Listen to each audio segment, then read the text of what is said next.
ہمارے کزن کی شادی تھی، میں بہت خوش تھی۔ ہم کتنی مدت بعد ملتان سے جہاں پور جا رہے تھے۔ اسی شادی میں میرے چچا زاد بھائی احمر کی شرکت بھی متوقع تھی۔ ہم بھائی بہن اس لیے بھی خوش تھے کہ شادی میں اور کزن سے بھی ملاقات ہو جائے گی جن سے ملے عرصہ گزر گیا تھا۔ جہاں پور آ کر سب سے پہلے جس سے ملے وہ احمر ہی تھا۔ بھیا کی تو بانچیں کھل گئی۔ وہ دونوں دوست تھے اور ان کی آپس میں بہت بنتی تھی۔ جب بھی ملتے نہال ہو جاتے اور فوراً سیر و تفریح کا پروگرام بنا لیتے تھے۔ شادی والے گھر میں تو رونقیں ہی ہوتی ہیں اور نو عمر لڑکے لڑکیوں کے لیے یہ تقریبات کشش رکھتی ہیں۔ اس طرح کے موقعوں پر اکثر دل آباد اور آنکھیں شاد ہو جاتی ہیں۔ احمر بھی پہلے ہی دن ایک لڑکی سے جا ٹکرایا۔ وہ غصے میں بولی، دیکھ کر نہیں چلتے، آنکھیں بند رکھتے ہو کیا؟ آنکھیں تو ابھی کھلی ہیں اور کھلی کی کھلی رہ گئی ہیں۔ وہ غصے سے ہاتھ جھٹکتی آگے چل دی۔ اس کا دوست شجی دیکھ رہا تھا۔ وہ قریب آ گیا اور احمر کے کان میں کہنے لگا، فرصتِ نظارہ کم ہے اور یہاں صورتیں قابل دید ہیں بہت۔ تبھی احمر نے جواب دیا، صورتیں نہیں مگر ایک ہی صورت ہے، جانے کیا نام ہے اس کا؟ کون ہے، کہاں رہتی ہے؟ یہ صورت نہیں مورت لگتی ہے، اور یہ مورت بھی تمہاری کزن ہوتی ہے۔ کیا نام ہے اس کا؟ احمر نے پوچھا۔ اس کا نام صاحبہ ہے اور انکل عابد کی بیٹی ہے۔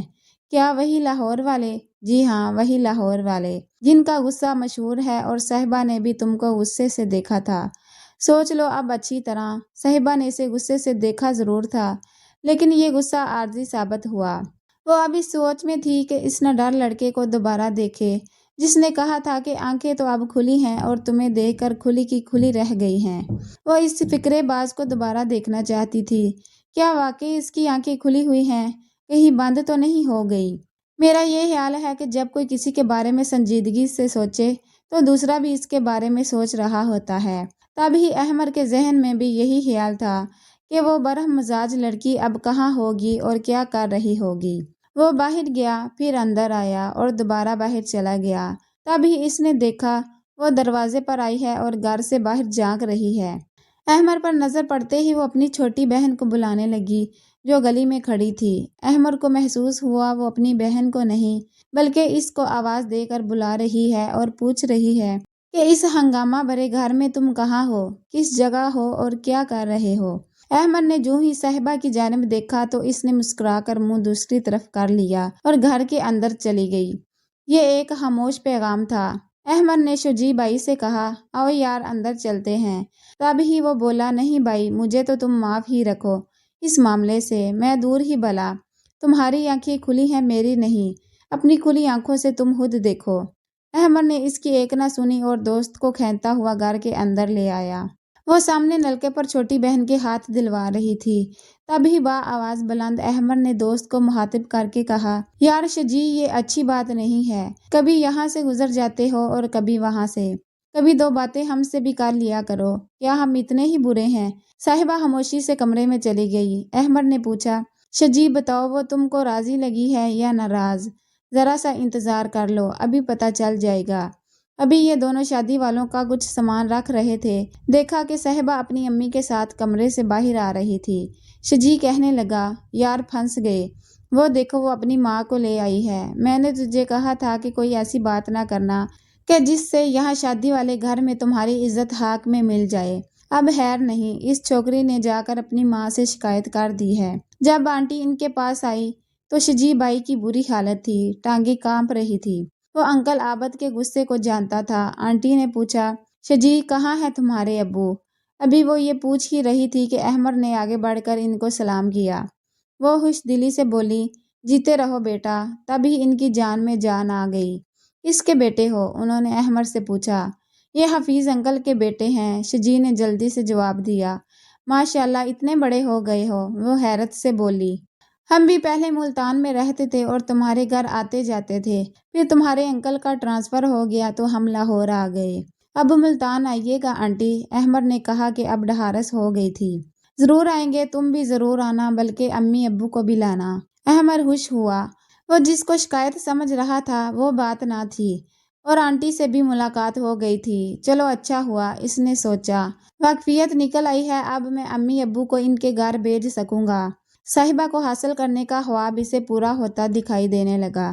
اگلی صبح ناشتہ مہمانوں تک پہنچانا احمد اور شجی کے ذمے تھا۔ یہ سب کو ناشتہ دے رہے تھے، تبھی احمد کی ماموزاد عائشہ بولی، ان کو جانتے ہو؟ نہیں۔ اچھا ادھر آؤ، میں تعارف کرا دوں۔ یہ ہماری کزن صاحبہ ہے، لاہور سے آئی ہے، انکل عابد کی بیٹی ہے۔ اس نے تعارف کرایا۔ عائشہ دلہا کی بہن تھی۔ یہ کہاں رہتی ہیں؟ احمد نے شرارت سے انجان بن کر پوچھا۔ اپنے گھر میں رہتی ہوں، صاحبہ نے برجستہ جواب دیا۔ سبھی لڑکیاں جو ناشتہ کی میز پر موجود تھی ہنس پڑی۔ احمد بھی کھنسیانی ہنسی ہنسنے لگا، تبھی آنٹی آ گئیں۔ بولی، احمد بیٹا، یہ لڑکیاں نہر پر جانا چاہتی ہیں، تم اور شجی بڑی گاڑی چلانا جانتے ہو، ان کو لے جاؤ۔ بڑی جیپ انکل نے دی اور یہ دونوں رشتہ دار لڑکیوں کے ٹولے کو لے کر نہر کو روانہ ہو گئے۔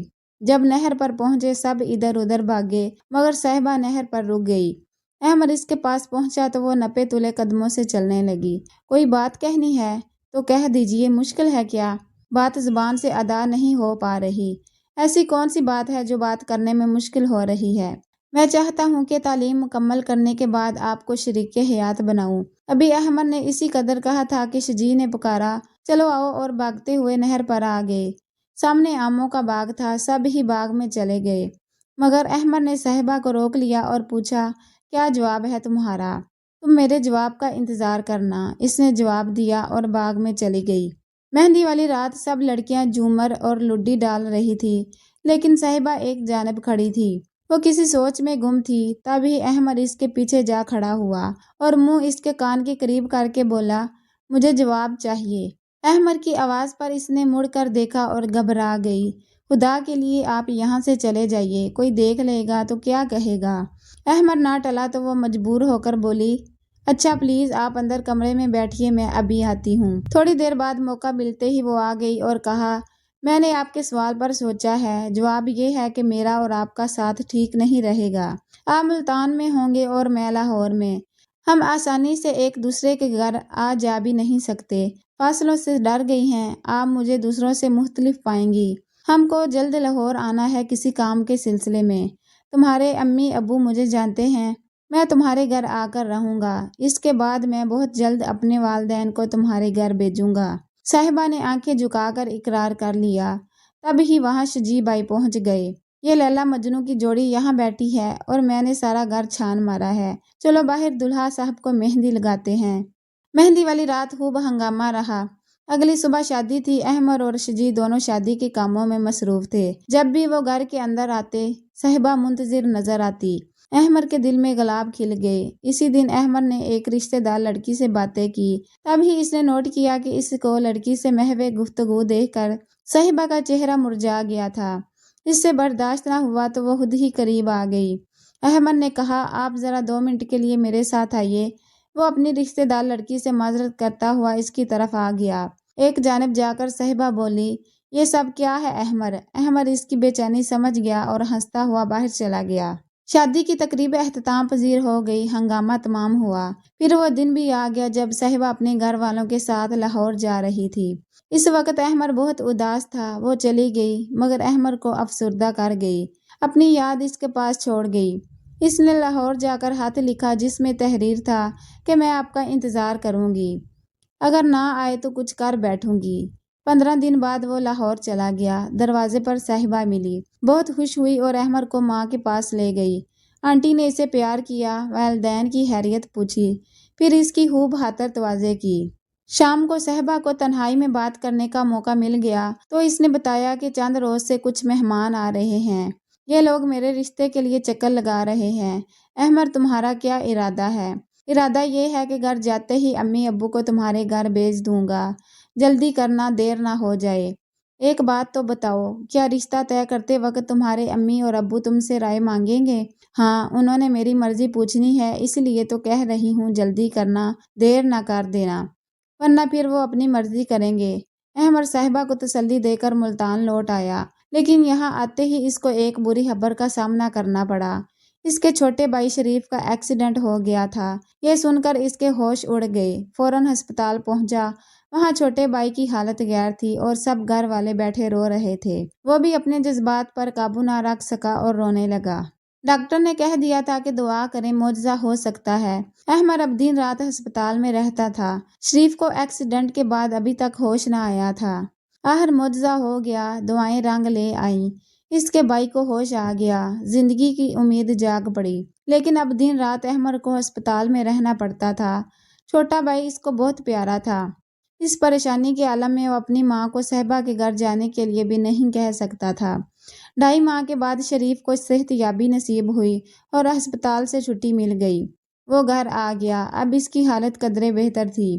اب ماں کو بھی سکون ملا۔ اس نے احمر کو 2 لفافے دیے اور ایک کارڈ دکھایا کہ بیٹے یہ کارڈ تمہارے ابد انکل نے لاہور سے بھیجا ہے اور خط کسی دوست کے ہیں۔ یہ خط مجھے تم کو دینا یاد ہی نہ رہے۔ اس نے کارڈ کھول کر دیکھا، یہ صہبا کی شادی کا دعوت نامہ تھا۔ او خدا، بے اختیار اس کے منہ سے نکل گیا، یہ کیا ہو گیا؟ ابھی ایک دکھ سے فارغ ہوئے تو دوسرے دکھ نے آ لیا۔ احمد نے دونوں لفافے چاک کیے۔ یہ صہبا کے خطوط تھے۔ ایک میں لکھا تھا، جلدی کرو، کیا وعدہ نبھانا بھول گئے ہو؟ وہ لوگ چکر لگا رہے ہیں، امی ابو نے ان کو جواب دینا ہے اور وہ میرے جواب کے منتظر ہیں، جبکہ میں تمہاری منتظر ہوں۔ سچ بتاؤ، کہیں تم نے مجھ سے مذاق تو نہیں کیا تھا؟ دوسرے خط کی تحریر پر آنسو گرے ہوئے تھے۔ تحریر کہیں کہیں مٹی ہوئی تھی۔ اس نے احمد کو بے وفا کہا تھا کہ جھوٹا وعدہ کیوں کیا؟ اگر وعدہ وفا نہیں کرنا تھا۔ آج میرے رشتے کی بات طے ہو گئی ہے۔ امی ابو نے میری مرضی پوچھی تھی، میں نے ہاں کر دی ہے۔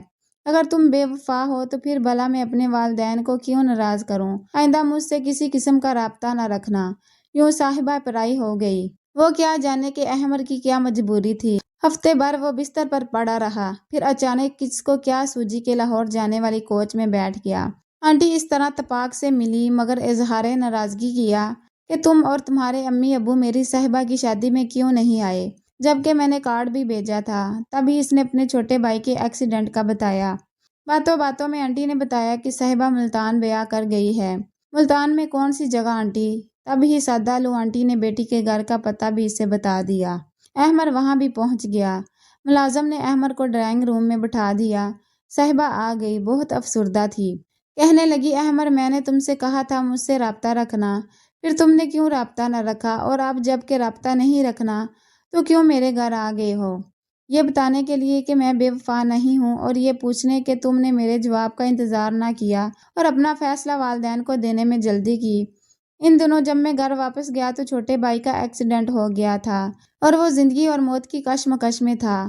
میں 1 منٹ کے لیے بھی اس کو نہیں چھوڑ سکتا تھا۔ اگر یقین نہیں آتا تو گھر چل کر دیکھ لو، اس کی ایک ٹانگ کٹی ہوئی ہے۔ احمد کے منہ سے یہ باتیں سن کر وہ رونے لگی۔ اس نے کہا، احمد واقعی تم نہیں، میں بے وفا ہوں۔ میں نے فیصلہ کرنے میں بہت جلدی کی اور تم نے تو ذرا سے انتظار کے بعد بے وفا سمجھ لیا۔ مجھے معاف کر دو، اب رونے سے کیا فائدہ؟ کاش تم کوئی فیصلہ کرنے سے پہلے سچائی جان لیتی۔ یہ کہہ کر وہ چلا گیا۔ وہ اب بہت افسردہ تھا لیکن دل سے ایک بوجھ ہٹ گیا تھا۔ آج بھی احمد جب بھائی سے ملنے آتا ہے وہ یہی کہتا ہے کہ جلد بازی نہیں کرنا چاہیے اور فیصلہ کرنے سے پہلے حالات کو جاننے کی ضرور کوشش کرنی چاہیے، ورنہ میری طرح دکھ اٹھاؤ گے۔ جو ہونا تھا ہو گیا۔ میرے بھائی شجیع کی بھی شادی ہو گئی۔ اتفاق یہ کہ اس کی شادی صہبا کی کزن سے ہوئی ہے جس کا صہبا کے گھر آنا جانا ہے۔ بابی کا کہنا ہے کہ جب سے صہبا کی شادی ہوئی ہے اس کو کسی نے دلہنوں والے ہار سنگار میں نہیں دیکھا۔ وہ اتنی سادہ رہتی ہے جیسے اس کی شادی ہوئی ہی نہ ہو۔ جانے کون سا دکھ اس کے اندر ہے جس کے بارے میں وہ کسی کو بتاتی بھی نہیں۔ میں سوچتی ہوں کہ احمد سے اس کی چند دن کی محبت تھی، پھر یہ پل بھر کی محبت عمر بھر کا روگ کیسے بن گئی۔